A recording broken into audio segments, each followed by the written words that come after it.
আসসালামু আলাইকুম। ২০২৪ সালের এসএসসি পরীক্ষার্থীর জন্য রেজাল্ট নিয়ে দারুণ একটি সুখবর রয়েছে। তো সুখবরটি কী সেটি জানতে হলে ভিডিওটি শুরু থেকে শেষ পর্যন্ত দেখার জন্য সবাইকে অনুরোধ করছি।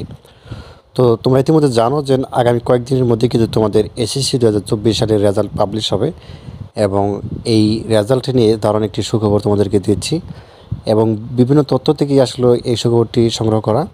তো অনেকেই হচ্ছে রেজাল্ট নিয়ে অনেক বেশি চিন্তিত আছো যে আমার তো এমসিকিউ ভালো হয়নি বা হচ্ছে সৃজনশীল ভালো হয়নি, আমি পাস করবো কিনা, ঠিক আছে? তো এই যে বিষয়গুলো রয়েছে অনেকে হচ্ছে দুশ্চিন্তার মধ্যে রয়েছে। তো স্বাভাবিকভাবেই রেজাল্ট নিয়ে অনেকেই দুশ্চিন্তা থাকার কথা।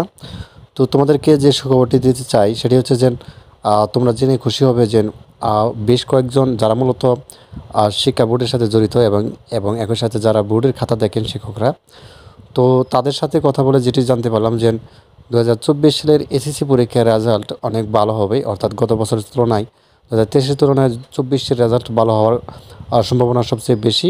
এটির কারণ হচ্ছে তোমাদের যে পরীক্ষা, প্রত্যেকটা বোর্ডের প্রশ্ন কিন্তু মোটামুটি সহজ ছিল এবং আরেকটি কথা, শিক্ষকরা দেখা যাচ্ছে যে ৩, ৪, ৫ পর্যন্ত বাড়ি দিয়েও অনেক শিক্ষার্থীকে পাস করে দিয়েছে, অর্থাৎ গ্রেস মার্কের কল্যাণে। কাজেই দুশ্চিন্তার কোনো কারণ নেই যে না আমি হচ্ছে ফেল করব, এরকম কিছু না।